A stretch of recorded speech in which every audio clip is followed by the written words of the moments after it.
You're listening to the Cyberwire Network, powered by N2K.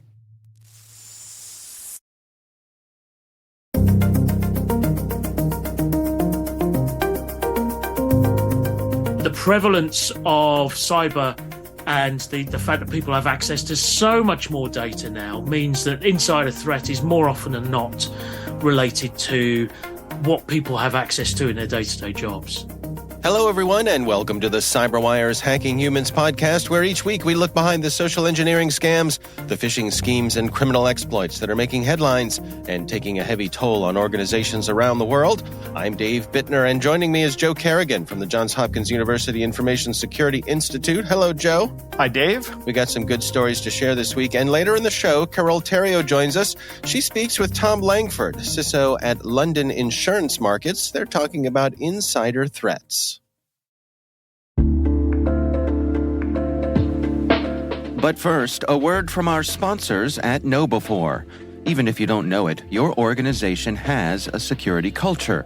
We should all strive for a strong one, with users reporting phishing emails as soon as they see them and discussing the latest news-making data breach around the water cooler. But we also live in the real world. Many organizations likely have a security culture that could use some improvement.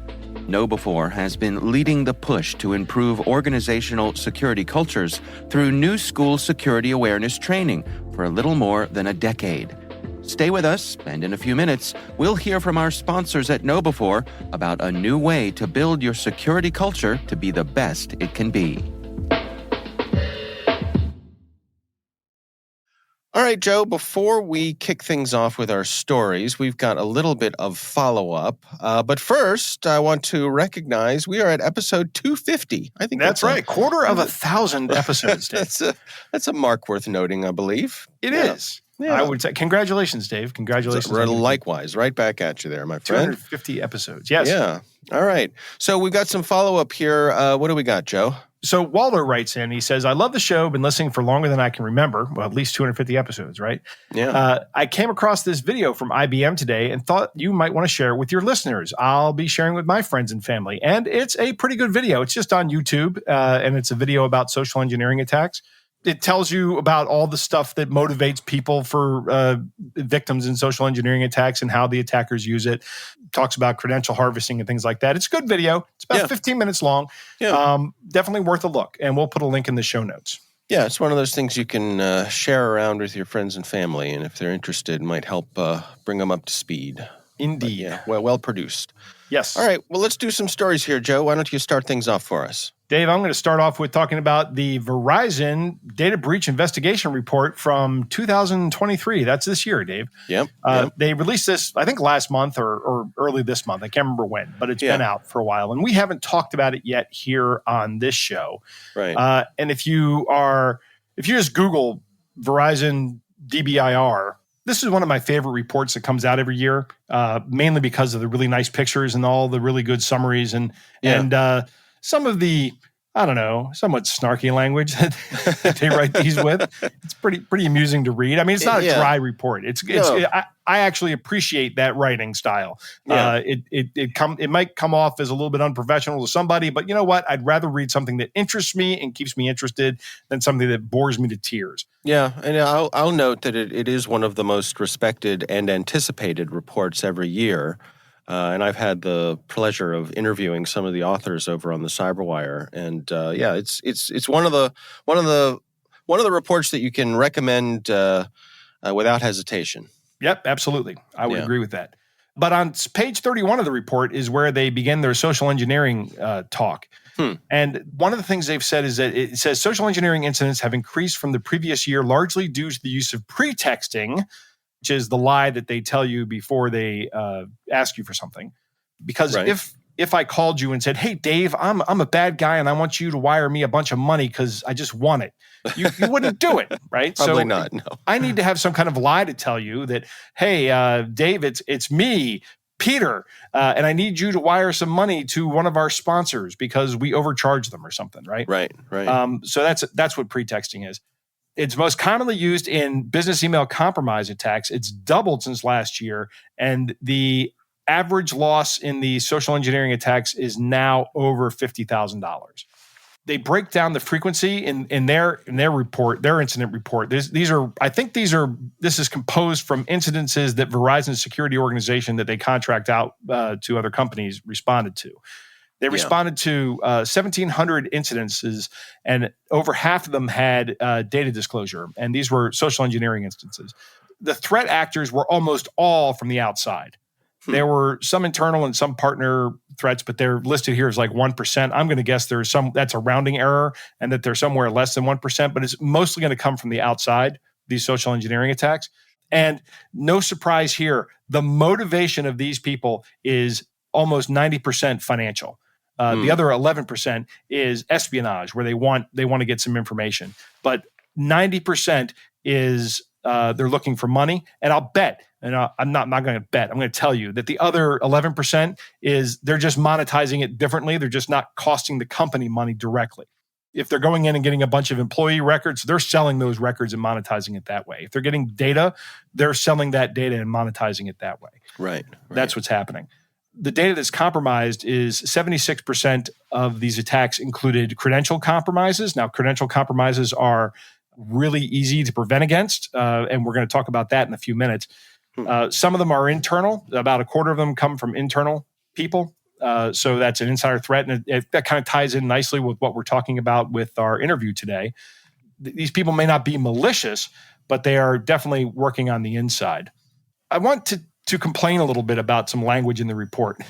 And this is something that I am kind of a stickler for. It says you? Yes. Me. Go on. That's Go right. on, Joe. Go on. It says one of the more complex social engineering attacks is the BEC, this business email compromising. In these pretexting attacks, actors leverage existing email threads and context to request that the recipient conduct a relatively routine task, such as updating a vendor's bank account. And then it goes on to say, for example, they might have spun up a lookalike domain that closely resembles the requesting party and possibly even updated the signature block to include their phone number instead of the phone number of the vendor. This is one of the things that kind of bugs me. Verizon is not the only group that does this, and maybe I've already lost this battle, but a business email compromise attack is when a business email address has been compromised. It's much more devastating because the attack is coming from a legitimate business email address, right, as opposed to being from an outside one, which could be mitigated against with something like DMARC or some other protections that let you know, hey, this is an outside, that big thing that comes up that says this is an outside email. If you see that on a lot of email systems. Even if somebody is impersonating your email address closely, you'll still get that message because the machine knows, the machines know this is a different domain. This is not coming from the inside. Right. Later on in the report, down on page 34, it says business email compromise can be targeted internally, meaning that the attacker will leverage a compromised employee's email account. So they get it right later on in the compromise, but I really think it's important to differentiate between business email compromise attacks where someone has actually compromised a legitimate business email address to somebody where, the call's coming from inside the house, and an external attack where someone's just impersonating your address. I think that's an important distinction to make because you defend against both of those differently. And I think that if you just call impersonation business email compromise, if you think of it that way, there are different defenses that are available to you that you're going to miss, that are not going to be there for you. In this report, the Verizon folks say they like a tool called the Center for Internet Safety's security controls, critical security controls is what it's called. And it's just, they refer to it as CIS controls, CIS, for Center for Internet Safety. And they talk about the protections you could put on accounts. And one of the big ones they list here in granting access is require multi-factor authentication for externally exposed applications and network access. I would also say require it even in-house for email access. Or accessing any of your suite type products, like if you have Microsoft 365 or Google Suite, whatever it is. Right. Use multi-factor authentication to authenticate people to that. The report is much more than these few short pages on social engineering. It's actually 89 pages long, and it's a good read every year. So I would recommend picking it up. Yeah, it's interesting too how, we think about what sort of things we should apply multi-factor authentication to. And people think of obvious things like your banking credentials and, those sorts of things. But really, the key to all of this is your email account. Absolutely. Because that's where you do password resets. Even on a personal email account, whatever your personal email account is, you should be using some kind of multi-factor authentication on that, because that is the keys to your kingdom. Yeah. If I can compromise your email account, I can compromise your bank account next. Right. Yeah, I think it's a good reminder. All right. Well, we will have a link to the DBIR. As you said, it's an interesting read and one of those reports that's certainly worth your time. My story this week comes from the Stamford Advocate, which is from Stamford, Connecticut. It's from Pat Tomlinson, who's a staff writer at the Stamford Advocate, and it's titled, "A Stamford Man Allegedly Stole $1 million from 700 DoorDash Drivers. Police say his victims are hard to ID." So, $1 million from 700 DoorDash drivers? Yeah. That's more than $1,000 a person. Yes, it is. DoorDash drivers, this is one of the popular jobs you can get in the gig economy here, where you can sign up to be a DoorDash delivery person, and you'll have an app that you use, and it'll ping you and say, so-and-so really needs a bag of Oreos. And it's your job to go to the store, pick up the Oreos, and deliver them to the person, and you get paid for that.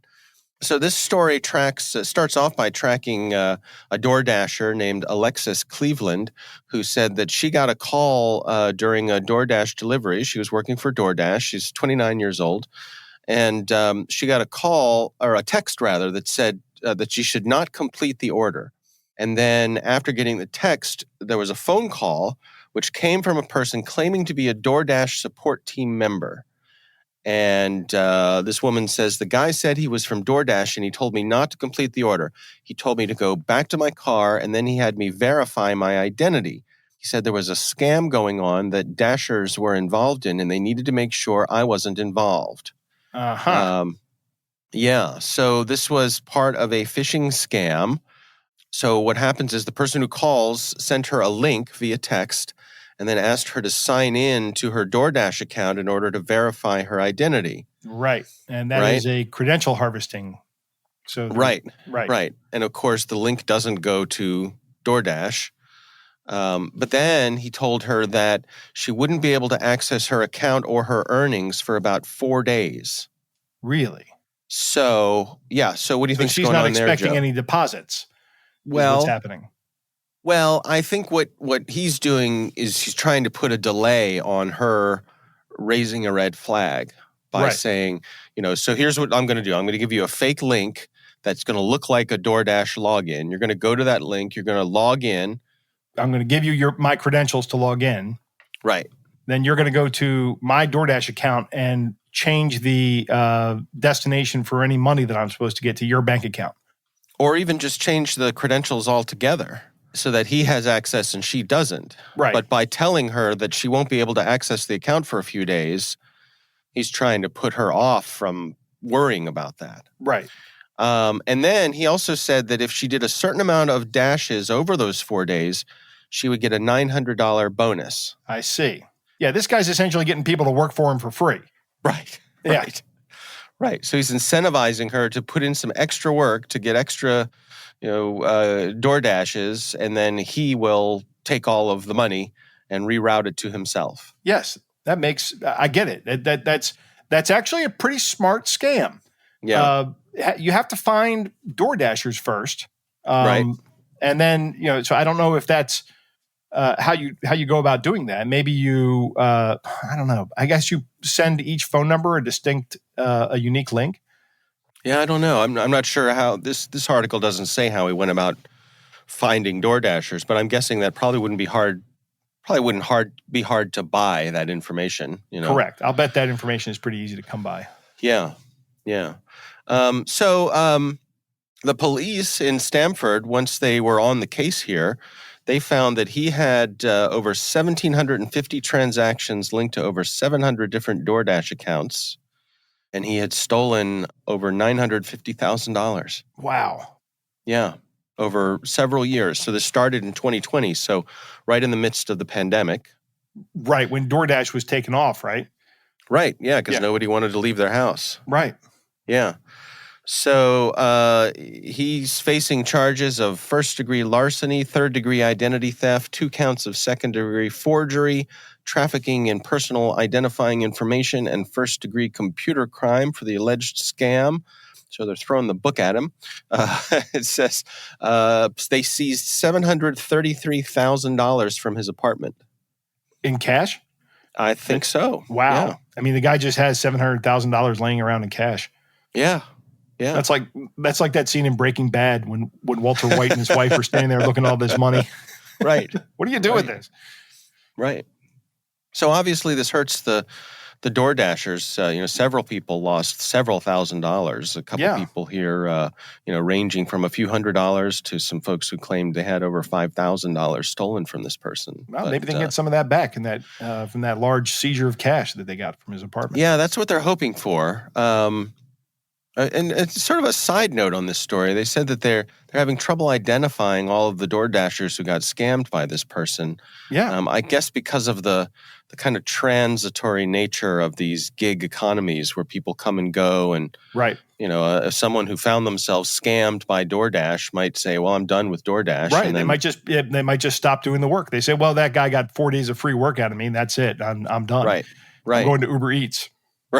Right. Exactly. So, interesting story, a clever scam. And I guess the lesson here is just to be wary if someone calls you from, in this case, tech support. Or, This is, again, don't trust the inbound phone call. Okay, hang up and say, I'm going to call back customer or delivery support here and see if this is something going on. Yeah. Don't, when your phone rings or you get a text message, don't respond to it. Yeah. And this story actually talks about how one of the folks who this person tried to scam did just that. Right. They called DoorDash and spoke to an actual DoorDash tech support person, and that person had no idea what they were talking about. And so then they knew it was a scam. Right. Yeah. Right. So, all right, we will have a link to that story in the show notes. Joe, it is time to move on to our catch of the day.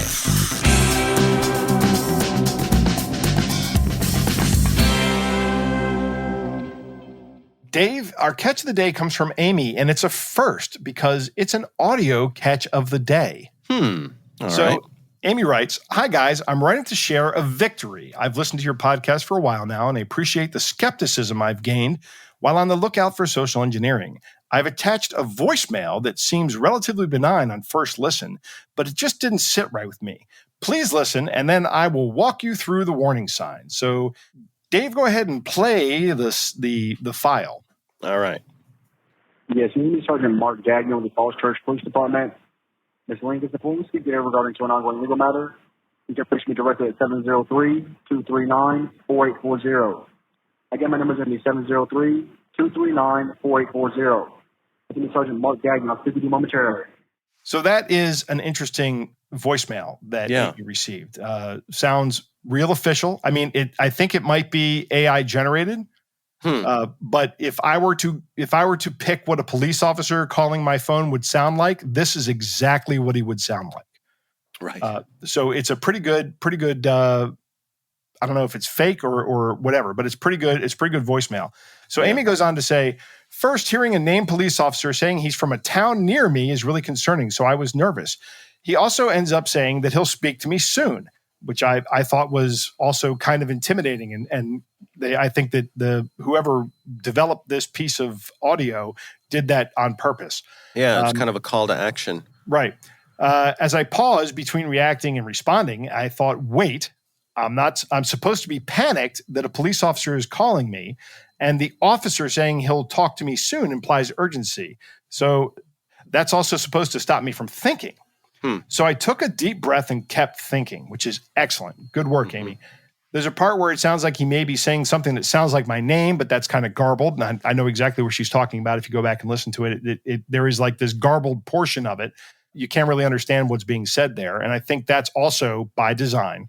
The word that he used that really got me curious was legal. Since police don't deal with legal issues, they generally deal with criminal issues. Mm-hmm. I did a reverse lookup on the phone number and that was provided in the voicemail, and it's not the phone number of a police department. Okay, so maybe it's a cell number, but the reverse search shows it's a voice over IP number, and it's associated with the name Dwarma P.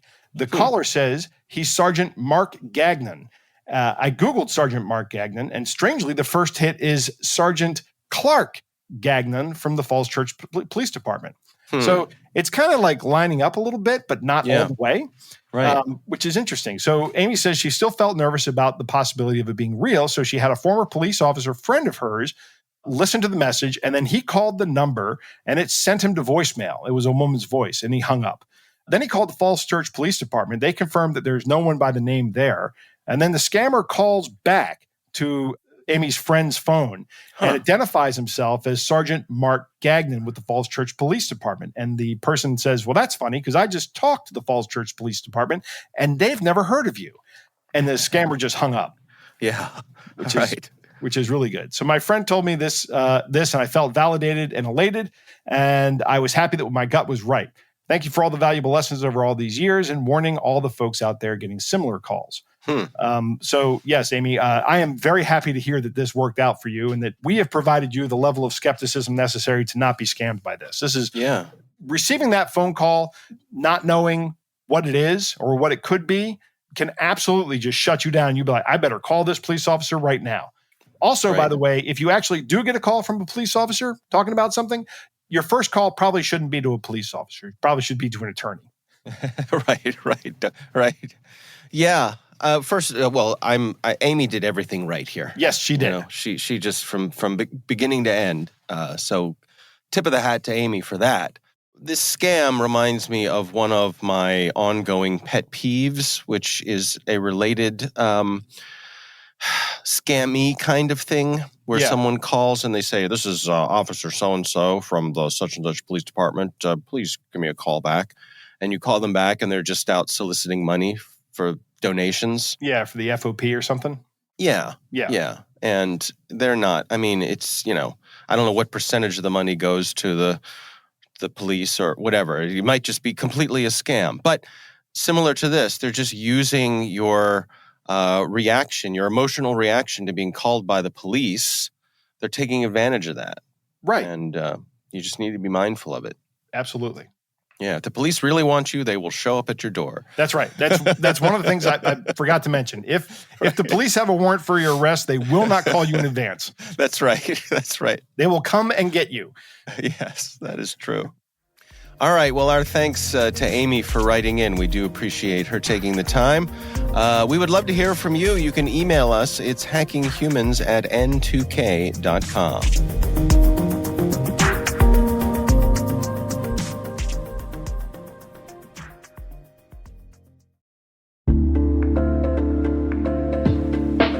We were talking about the importance of strong security cultures. As part of their focus on new school security awareness training, KnowBe4 has released a tool called Security Coach that takes alerts from your existing security stack and sends immediate coaching to end users who've taken risky actions. With Security Coach, your users receive contextual, real-time coaching that reinforces your security awareness training and policies, improves knowledge retention, and helps your users to understand the risks associated with their behaviors.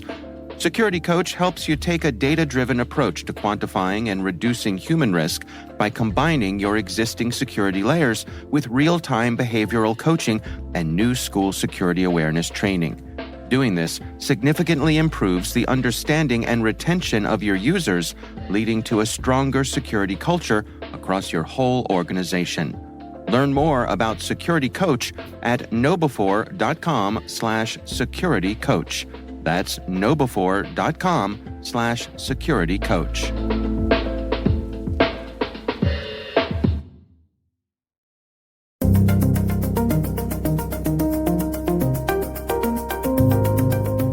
Joe, it's always great when Carol Theriault joins us, and this week she has a conversation with Tom Langford, who's the CISO at the London Insurance Markets, and they're talking about insider threats. Here's Carol Theriault and Tom Langford. Well, listeners, today we are talking with Tom Langford. He is a CISO in the London insurance markets and a trusted friend of mine. Hello, Tom. Hello, Carol.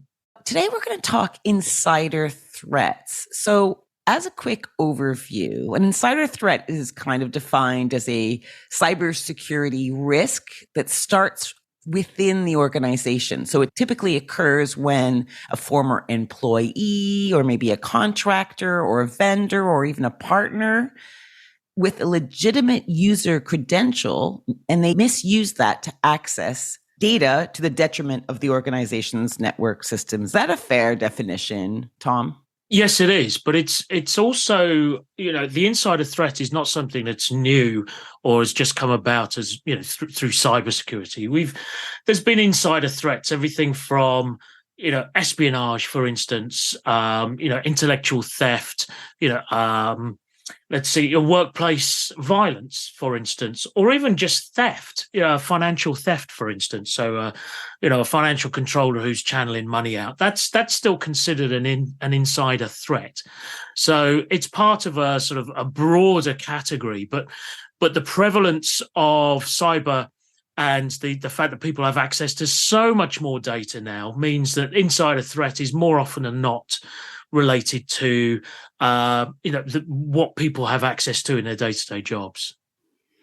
Yeah, so I mean, it is a big kind of area. Is there any categorization inside that? Like, is there a way of like measuring it or dividing it up so that we can kind of better understand the profiles of different people? Yeah, I mean, very simply put, you've got effectively malicious and non-malicious threats, and they're exactly what they say on the tin.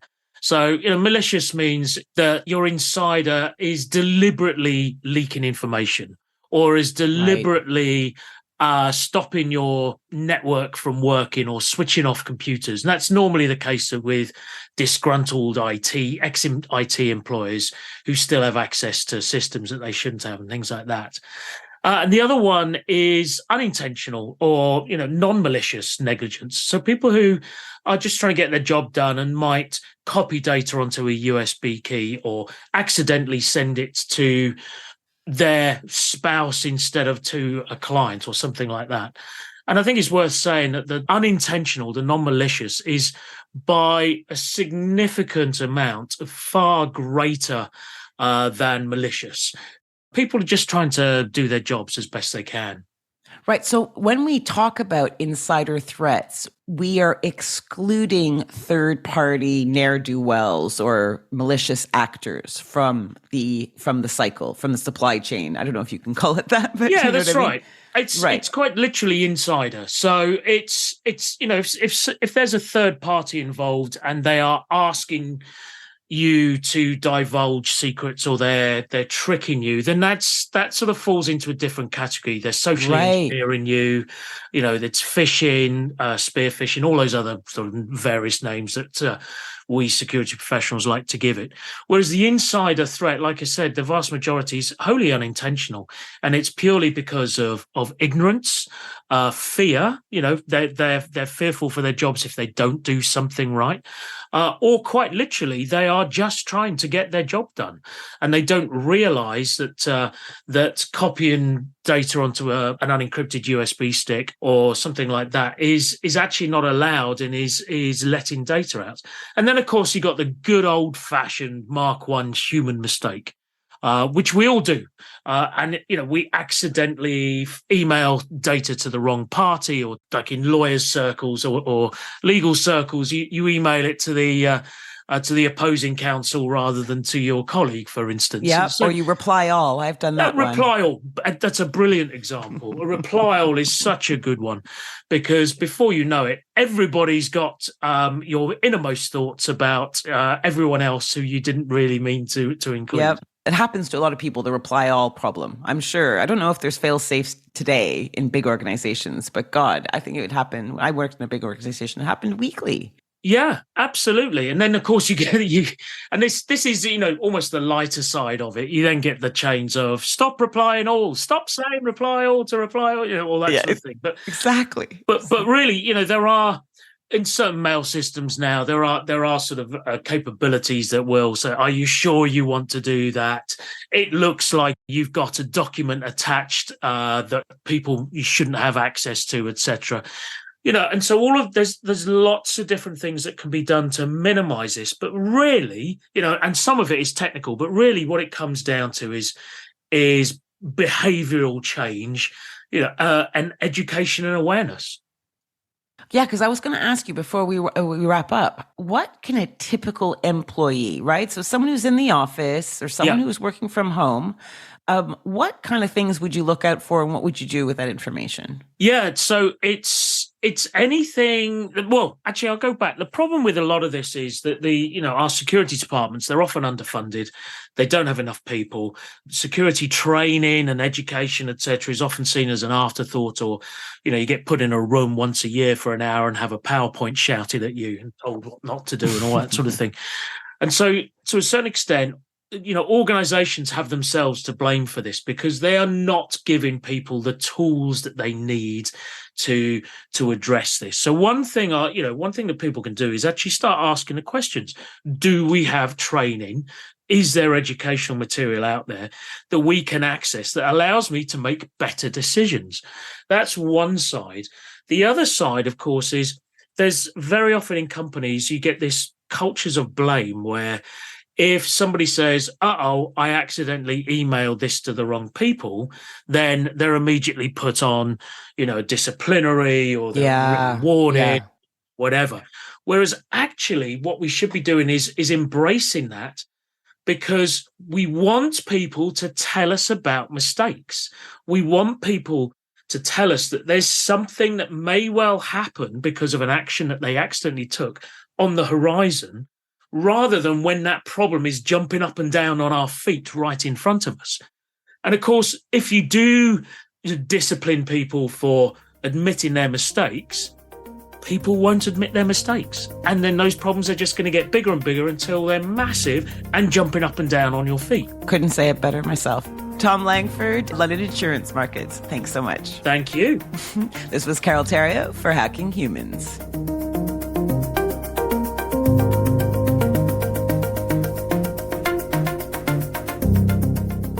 Joe, what do you think?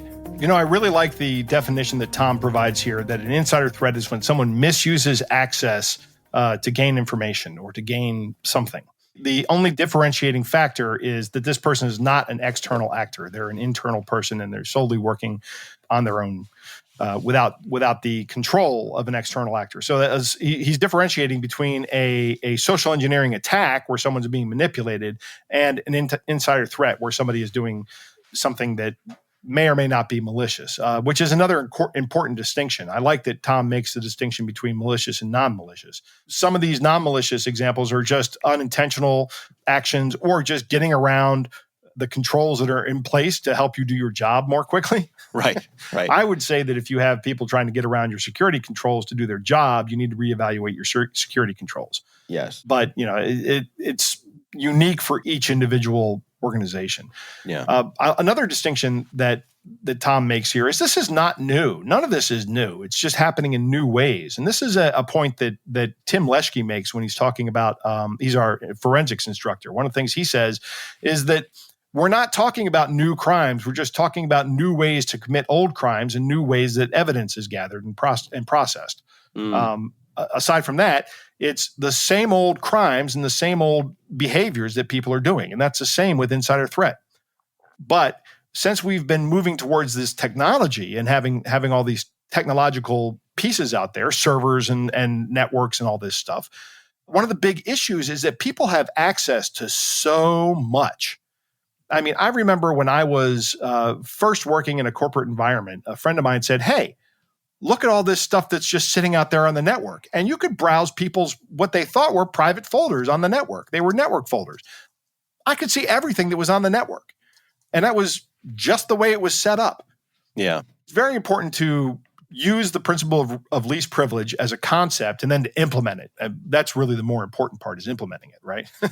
Yeah. And making sure that those controls are in place so that not just anybody can walk into a document repository and look at all the documents.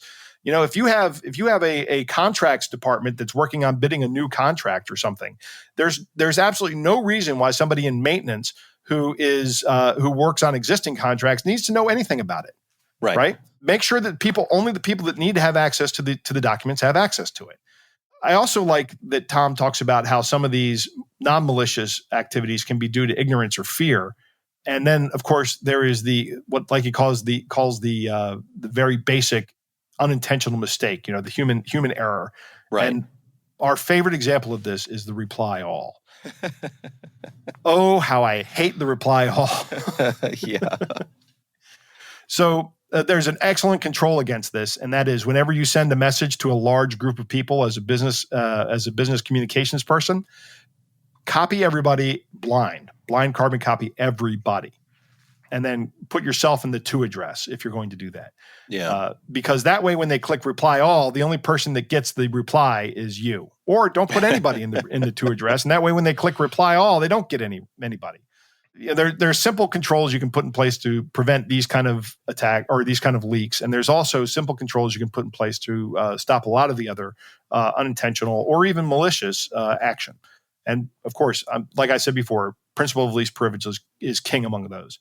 Also, you're trying to change behavior with training and awareness, security training and security awareness training. And one of the big things that Tom talks about here, when somebody makes a mistake, people are going to make mistakes. When they make those mistakes, penalizing reporting the mistake is itself a huge mistake because you're going to disincentivize the reporting of mistakes, which means that you're not going to be able to get out in front of a mistake in the future. You're not going to be able to take control of the situation until it's too late. So when somebody comes to you and says, "I just screwed up. Here's what I did," the first words out of your mouth should be, "Thank you. Thank you for telling me that you screwed up. I really appreciate the honesty. Let's work to get this cleaned up." At some point in time, you should say, people make mistakes because people are prone to do so. It's just human nature. We're going to make mistakes. Now, I say this like a blanket statement sitting here in my ivory tower of academia, but I understand that there are other places out there where that may not be an option. And you have to do your own risk assessment and evaluate the risks for your environment to make sure that that's something you can do. And I've had people write us and say, I can't do that in this environment. And I understand the reason and the use case. And you're right. Sometimes people are expected, their job conduct, part of their job description rather, is maintaining the security of information. And if you're just emailing that out willy-nilly, that's a problem. Yeah, for sure. All right. Well, again, our thanks to Carole Theriault for bringing us that conversation with Tom Langford. Good stuff, and we appreciate both of them taking the time for us.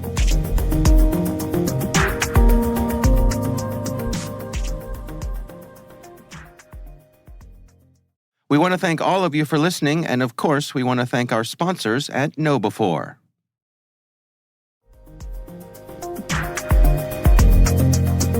That is our show. We want to thank all of you for listening. Our thanks to the Johns Hopkins University Information Security Institute for their participation. You can learn more at isi.jhu.edu. We'd love to know what you think of this podcast. You can email us at hackinghumans@n2k.com. N2K Strategic Workforce Intelligence optimizes the value of your biggest investment, your people. We make you smarter about your team while making your team smarter. Learn more at n2k.com. Our senior producer is Jennifer Iben. The show is edited by Elliot Peltzman. Our executive editor is Peter Kilpie. I'm Dave Bittner. And I'm Joe Kerrigan. Thanks for listening.